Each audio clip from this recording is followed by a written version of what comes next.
la malédiction de l'horloge.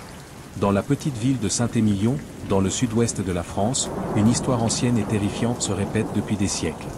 On raconte qu'en 1893, un horloger nommé Émile Dubois construisit une horloge si précise qu'elle semblait presque vivante.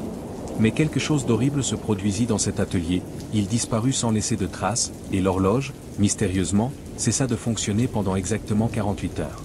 Lorsque le temps reprit son cours, plus rien ne fut jamais comme avant. Les habitants commencèrent à rêver de nombres étranges, de voix sortant des murs, et de silhouettes sombres dans les miroirs. Puis, un par un, les résidents de la ville simplement disparurent. Le temps passa, mais la malédiction persista. À chaque tentative pour réparer l'horloge, quelque chose d'inquiétant se produisait. Un jeune étudiant en histoire, Lucas Moreau, décida d'enquêter sur ce mystère oublié par le temps. Il entra dans l'ancien atelier d'Émile Dubois, déterminé à découvrir la vérité derrière la malédiction. Ce qu'il y trouva changerait sa vie à jamais, et peut-être même le temps lui-même. Saint-Émilion n'est pas une ville ordinaire.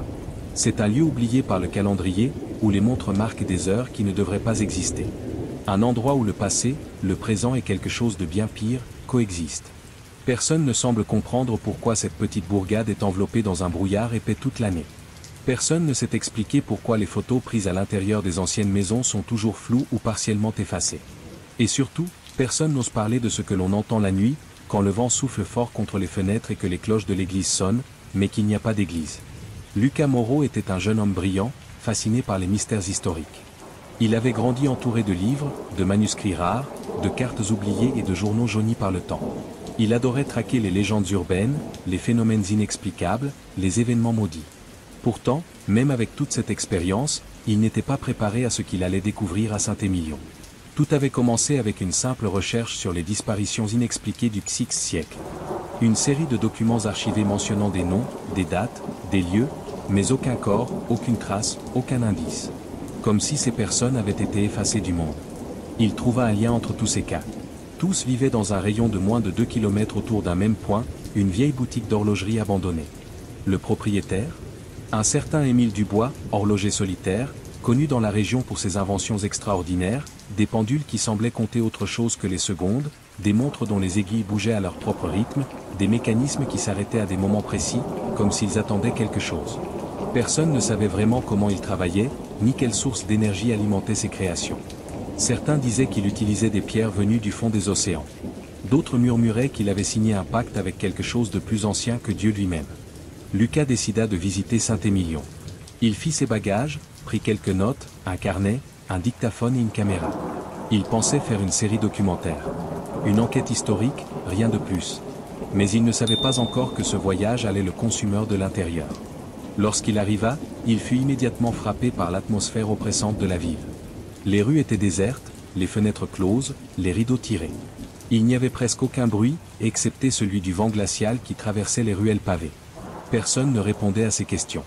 Les habitants évitaient son regard. Quand il demanda où se trouvait l'atelier d'Émile Dubois, on lui répondit simplement « Ne va pas là-bas ». Personne ne prononçait son nom. Personne ne parlait de ce qui s'était passé. Mais Lucas était têtu. Il suivit les archives, les cartes anciennes, les indices cachés dans les registres municipaux. Et finalement, après plusieurs jours de recherche, il trouva la boutique. Elle était dissimulée au bout d'une ruelle étroite, coincée entre deux bâtiments en ruine. La porte était verrouillée, mais le bois était pourri, et il suffit d'un coup d'épaule pour l'ouvrir. À l'intérieur, tout semblait recouvert d'une fine couche de poussière du temps. Les outils étaient comme s'ils avaient été laissés hier. Et au centre de la pièce, sous une épaisse bâche poussiéreuse, elle était là, l'horloge maudite, la machine légendaire qui avait disparu avec son créateur. Lucas retira la bâche avec des mains tremblantes. La structure de l'horloge était imposante, faite de bois sombre et de métal oxydé. Sur le cadran, des lettres anciennes gravées en latin disaient « Tempus non regna, dominatur ». Le temps ne règne pas, il domine. Lucas essaya de la bouger, mais l'horloge semblait fixée au sol. Il examina les détails complexes des engrenages, le travail minutieux de chaque pièce. Il était clair que cela avait été construit avec une obsession maladive. Et puis, il entendit un léger clic. Un seul mouvement. Une seule seconde, qui ne devait pas arriver.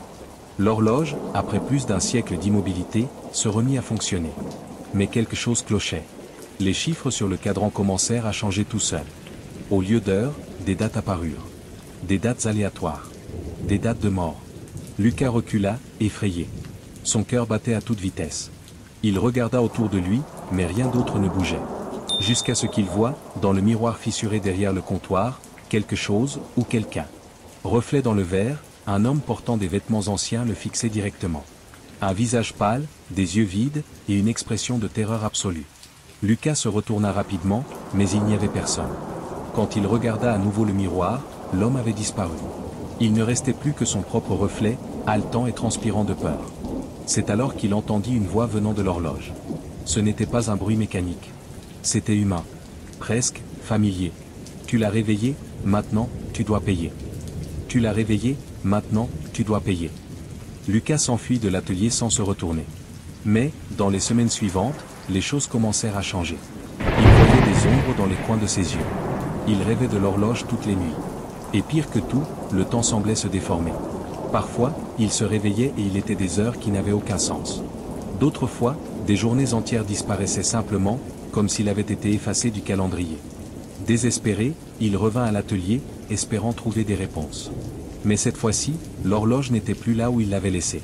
Elle s'était déplacée toute seule, et pointait désormais vers une date spécifique. La date d'aujourd'hui. Lucas sentit un frisson parcourir son échine. Il regarda autour de lui, mais l'atelier était vide. Alors, il entendit un bruit, le bruit d'une respiration lourde, provenant de l'intérieur de l'horloge. Il s'approcha lentement, presque hypnotisé. Il posa la main sur le cadran, et ce fut à ce moment-là que tout devint noir. Quand il se réveilla, il était de retour chez lui. Mais quelque chose avait changé. Il y avait du sang sur le sol. Une note manuscrite, de sa propre écriture, disait « Il revient ». Il est de retour. Lucas ne quitta plus jamais sa maison. Personne ne le revit après cela. Certains disent qu'il est toujours là, coincé entre le temps et l'éternité, condamné à vivre éternellement dans le purgatoire créé par l'horloge maudite. Et croyez-moi, ce n'est pas juste une histoire. C'est réel. Car l'horloge est toujours là. Dans l'atelier abandonné de Saint-Émilion. En attendant quelqu'un de courageux, ou stupide, assez pour la toucher à nouveau. Si vous pensez que tout cela n'est qu'une fiction, réfléchissez Y à deux fois. Car il y a des centaines d'horloges anciennes disséminées à travers le monde. Des horloges retrouvées dans des lieux où des personnes ont simplement disparu. Faites attention au temps, il pourrait vous observer. Musique s'intensifie, créant une tension finale. Si vous êtes arrivado athée ici, cela signifie que quelque chose en vous veut en savoir plus. Vous sentez qu'il y a davantage dans cette histoire. Que l'horloge n'est peut-être pas si éloignée que ça. Alors, je vous le demande, avez-vous le courage d'enquêter? Avez-vous le courage de découvrir ce qui est vraiment arrivé à Lucas Moreau? Si oui, abonnez-vous dès maintenant à la chaîne. Cliquez sur la cloche et activez les notifications, car la semaine prochaine nous révélerons une nouvelle partie de cette enquête. Nous entrerons dans l'atelier maudit, et vérifierons si l'horloge y est toujours. Partagez cette vidéo avec vos amis. Mentionnez ce collègue amateur de mystère. Prévenez votre famille. Peut-être que l'un d'entre vous a déjà entendu l'horloge auparavant. Car le temps ne s'arrête jamais, et la malédiction ne dort jamais. À la prochaine, si l'horloge le permet.